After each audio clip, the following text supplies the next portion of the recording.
Bonsoir, bonsoir. Merci Mickey, merci à toi, merci à tout le monde.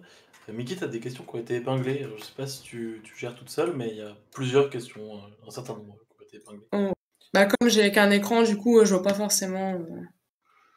Alors, eh bien, Alors. je peux te les lire si tu veux. Ah, bah, ça Malo sera avec demande plaisir. la périodisation de Dalton, quelle année? Et prépare-toi parce qu'il te demande quelle année à peu près à chaque fois que tu as dit un nom. J'ai pas noté toutes mes dates, hein. Je t'avouerai, j'ai pas noté toutes mes dates. Alors, Dalton, je dis pas de bêtises. Ah ouais, non, mais là, c'est tricky, hein, quand même, hein. Est-ce que j'ai le droit d'utiliser internet et mon propre blog?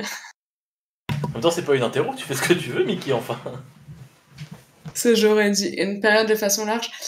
Alors j'aurais dit 1766, mais alors, je dis Alors, ça, mais je crois vraiment avoir sous lu tout à l'heure que Dalton, c'est 1744, 1800 quelque chose, et qu'il a publié un bouquin important en 1804. Mais je crois, je suis pas sûr, mais je voudrais pas dire de bêtises.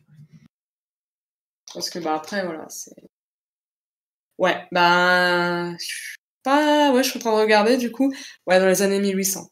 Donc c'est 1808 la théorie atomique. Donc Bien. Question suivante. Paul, aussi appelé la marmotte dans le milieu. Le Soleil est censé être un corps chaud, donc émettre un spectre continu. Comment a-t-on fait alors pour détecter la présence de quelques raies de l'hélium, alors qu'il y a une infinité de raies dans la lumière solaire? alors justement, il y a un détail qui est important, c'est ça va être détecté lors d'une éclipse.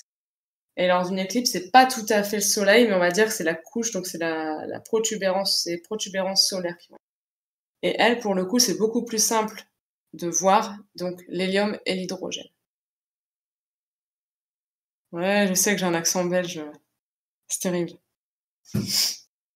La question suivante. De notre cher Malo, qui nous dit: qu'appelles-tu période? Est-ce sur le plan chronologique ou est-ce que ça a un lien avec l'adjectif périodique? Ça a été globalement répondu dans la réaction, mais peut-être que tu peux répondre plus précisément, de manière plus complète. Bah oui, du coup, en fait, on a bah, simplement les périodes, c'est les lignes, et les familles, c'est les colonnes. Pour être synthétique. Dommage qu'il y ait donc 7 périodes et pas 7 familles. Euh, question d'Alexis, lui-même, en sa personne. Qui demande, parce que tu as dit que, bah, du coup je te la pose à l'oreille, tout à l'heure tu disais que l'azote s'appelait ainsi parce que si on n'a que de l'azote, on meurt. Et j'ai dit, est-ce qu'on ne meurt pas si on ne respire que de l'oxygène? Enfin, pourquoi avoir choisi l'azote et pas l'oxygène, par exemple?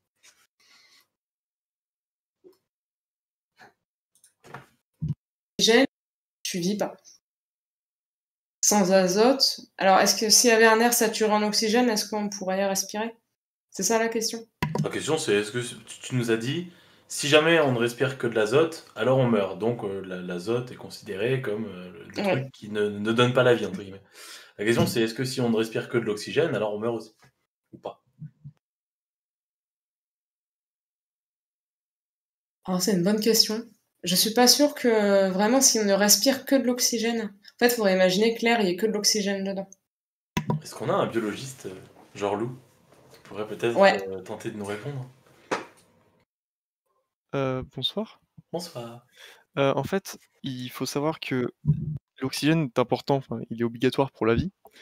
Donc si tu as que de l'oxygène, le problème c'est que tu es saturé en oxygène et il y aurait d'autres soucis qui arriveraient. Mais potentiellement, si on avait un air saturé en oxygène, on pourrait pas vivre non plus. Mais l'azote ne permet pas la vie. C'est surtout ça. L'azote seul, si tu remplis une pièce d'azote, ça permet pas la vie, mais à aucune espèce, à aucun individu. Alors que si tu mets une pièce pleine d'oxygène, il y aurait des individus peut-être qui pourraient continuer de vivre en fait. C'est ça la différence. Alors que l'azote vraiment c'est vraiment un gaz qui apparemment donc ne permet pas la vie. Ok, merci. Et Maxime, c'était un peu là-dessus que se posait ma question, mais Maxime dit, les bouteilles de plongée, ce n'est pas que de l'oxygène mais comprimé, mais de fait, non. Voilà, comme le dit Sinus. Question suivante, parce que ça m'embête de dire que je suis d'accord avec Sinus. Malo, parce que Malo a beaucoup parlé. Peut-on découvrir de nos autres... Allez, 1, 2, 3. Peut-on découvrir de nouveaux atomes à rajouter sur le tableau, ou est-ce que la liste est définitive? Le tableau a-t-il déjà été corrigé parce qu'un truc n'allait pas dans la bonne case ou était carrément foireux? Alors, pour ta première question, on peut imaginer que faire rajouter encore un petit coup, un coup de proton, un coup de neutron, je vais le dire comme ça. En fait, donc là, c'est pour ça que j'ai précisé vraiment à ce jour. Parce qu'on pourrait imaginer que la classification de faire encore des éléments encore plus lourds. C'est pour ça que j'ai parlé d'éléments naturels et d'éléments de synthèse. Donc ça, c'est pour la première question. Et la deuxième? Non, mais elles sont super intéressantes tes questions, Malou, soit dit en passant. Et la deuxième, alors est-ce qu'il y a eu des soucis au niveau de des éléments qui étaient mal placés ou des choses comme ça?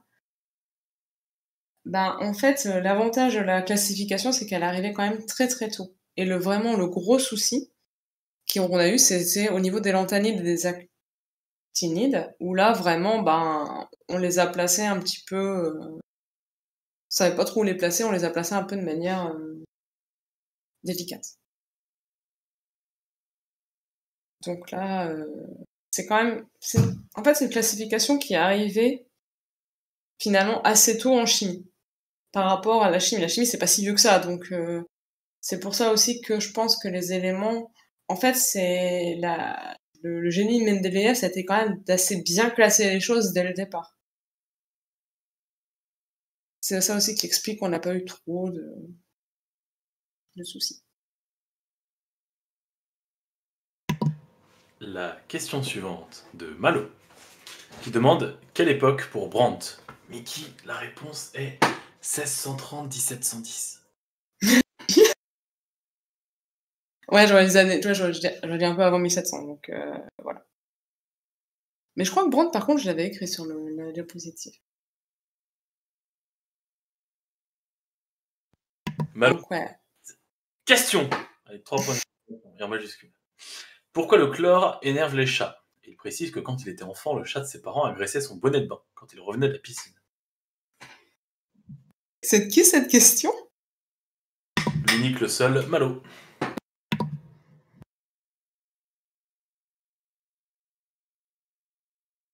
Ah non, mais... Bon. Alors, très sincèrement, je pense que c'est exactement la même raison qui fait qu'on dit à chaque fois pour éduquer un chat de mettre de l'eau de Javel.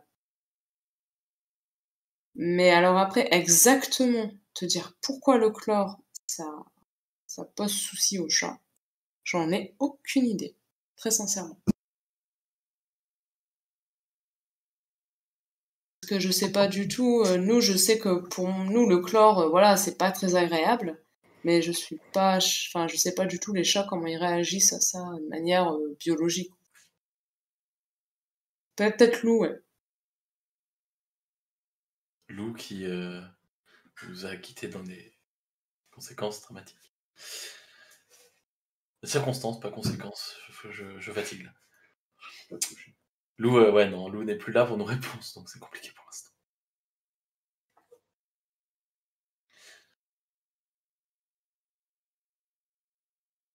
Et merci Mickey, nous sommes arrivés au bout des questions épinglées.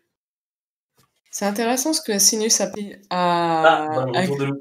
Ouais. Ce qu'il a exposé, tu vois, c'était pas marqué ça. Pourtant, j'ai bachoté. Mais il a inversé, donc Mendeleïev avait inversé iode et tellure. D'accord. Oui.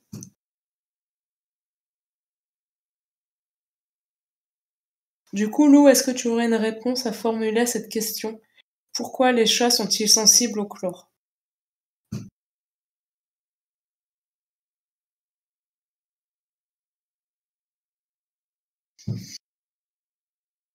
Bon, j'aurais essayé.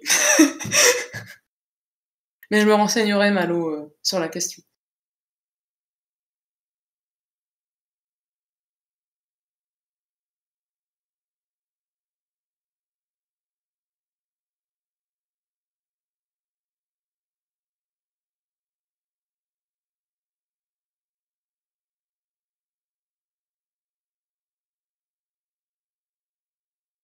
Non, on n'a pas besoin d'inonder le salon, Paul. Une vanne à l'oral. Non, une vanne, ça permet d'acheminer de l'eau en général, c'était la blague. Inonder le salon, de l'eau, une vanne. Mais c'est pas grave, je vois qu'elle est mal passée. Excuse-moi, je n'étais pas assez concentré sur ce que tu disais. Aïe, aïe, aïe, aïe, aïe, aïe. Bien. Est-ce que vous avez. Est-ce que vous. Ouais, mais vous m'avez compris. Non, si on met du bois, il va gonfler après. Est-ce que vous avez d'autres questions éventuellement? Dans tous les cas, un grand merci à Mickey qui, en plus d'avoir remplacé au pied levé le remplacement du remplacement pour cette conférence, nous a fourni une conf d'une excellente qualité et qui m'a semblé très intéressante. D'ailleurs, je regrette un peu la durée. Pas une critique directe, Mickey, mais c'était cool. Et du coup, c'était court. Parce que quand c'est cool, c'est court en général. Enfin, sortez pas ça de son contexte. Ouais. C'est quelqu'un d'autre qui lui a dit, hein. C'est pas son expérience personnelle. C'est un ami qui me l'a dit. Donc merci beaucoup à toi. Et merci à tous ceux qui étaient là ce soir.